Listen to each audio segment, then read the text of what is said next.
Okay, this video we're going to be talking about how to use the panel saw. The panel saw is a very helpful tool in cutting big pieces. So big sheets of luan that we use to cover things and big pieces of plywood, things like that. It works in two ways. You can either make a cross cut against the grain of the wood, and by that I mean, you know, the grain that you can see here, the lines, or with the grain to make a rip cut is what we call it if I need to cut down the length. So the first thing I'm going to do is I'm going to show you how to make a cross cut. Okay. Now with the cross cut, the saw is right here. It's really loud and noisy when I do it, but this thing, you pull it down, okay? And so you're cutting vertically against this piece of wood. So you're gonna pull it down, okay, as the saw is going. Number one rule, of course, when using any of the power tools is, you guessed it, safety glasses. So I'm gonna need the safety glasses on, okay? I am going to pretend that I have measured this. I'm gonna make a mark, okay? I'm gonna just say it's like right here, okay? I'm gonna go ahead and slide this through, okay? This big piece, slide it through to about right here where it's about halfway, okay? And we're gonna line it up here in a minute. But I'm gonna put it right here so it's right kind of in the spot I need it to. There is a sort of a guide of where the wood needs to be, so you'll set it on there. There's these little black rollers and you just roll it on into place. Okay, I'm going to first check my mark and make sure that my saw is in line with my mark. So I can look through this hole to make sure that it's lined up while the machine is off. Okay. So I'm gonna take a look in here. I'm gonna make sure that I am lined up, and I am. So now that I know I'm lined up, I shouldn't need to hold this really in place. It's a pretty big sheet, so it should just sit here while I do this. The one thing I will say is this cut's easier to make with one person. Sometimes if I'm doing the other cut, which I'll show you, and sometimes when you do this, you might need two people. You might need someone back here to hold the piece in place. So this machine is very loud, so it's gonna be very loud when I cut this. But right here is the on switch, so you just flip it up when it's on, making sure that you're not touching the wood when it's on, right? Making sure you wait till the blade is going full speed. Then I'm going to push it. I'll first pull it and then push it all the way down as far as it can go. Once I get to the bottom, I'm gonna flip it down to make sure it's off, wait for it to stop spinning, then I'll lift the thing back up. Okay, so let's do that. Let's make that cut.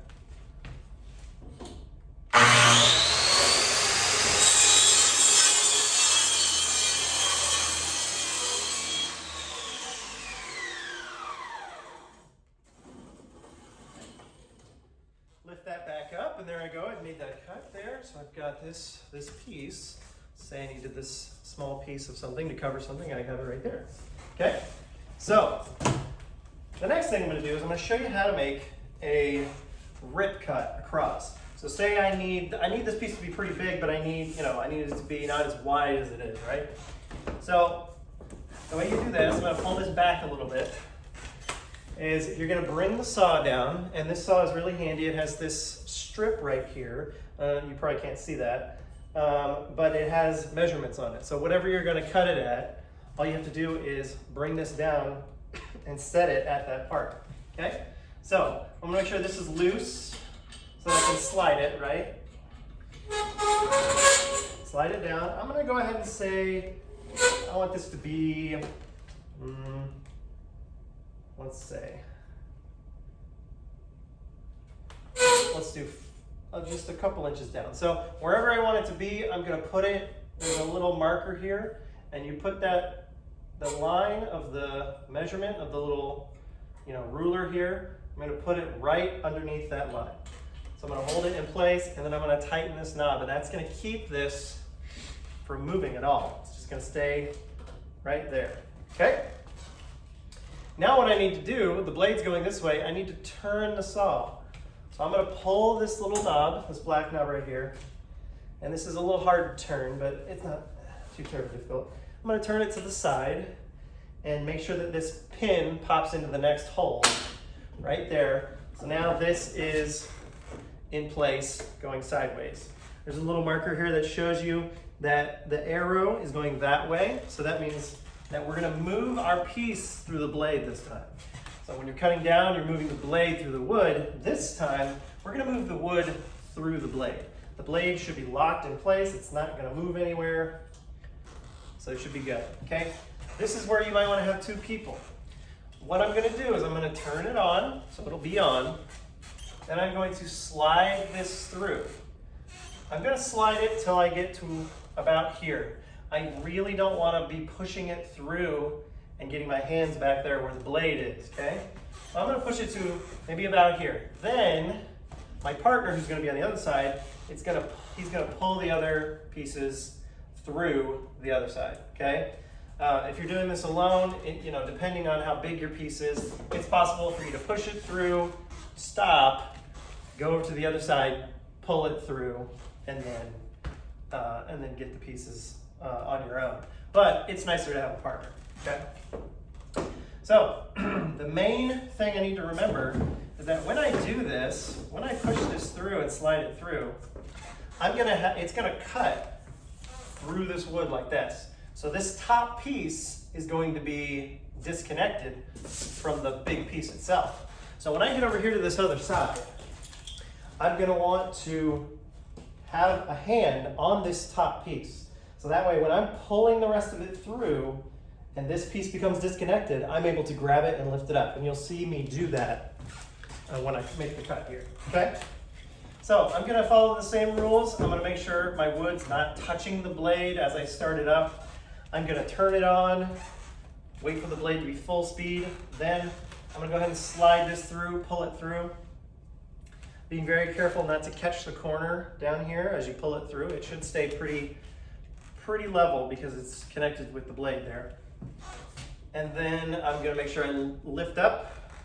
Once I'm done with the cut, turn the saw off, and then we'll be good to go. Okay, so let's make a rip cut. Here we go.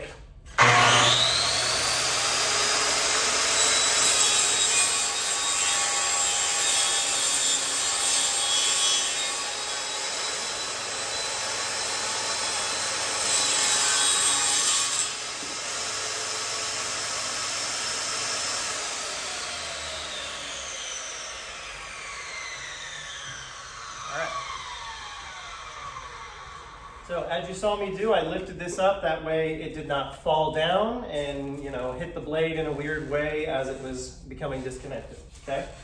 So that's an important thing to remember. One final thing I want to talk about is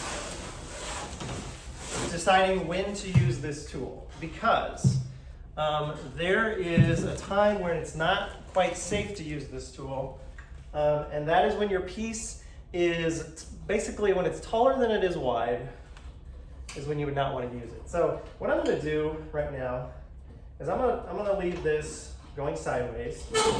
And I'm going to lower it a little bit.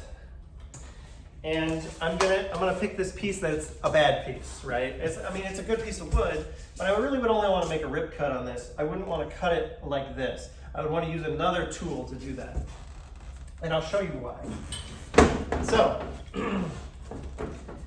as I'm going to push this through, I'm running into some issues because the way that it's so short at the bottom, it's getting caught where these wheels are and where the guide is. Okay, so first of all, it's not very good to slide through. Second of all, when I get to the blade, it's going to be more likely to catch this little piece.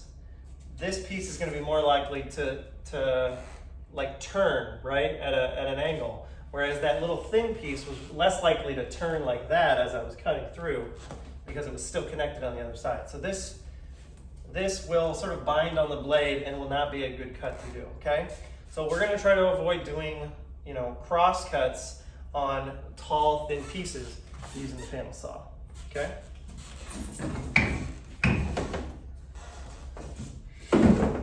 So that's how you use the panel saw. We're going to use this to, create cut faces for flats and tops of platforms and things like that. And it's a really nice tool for cutting big pieces. So.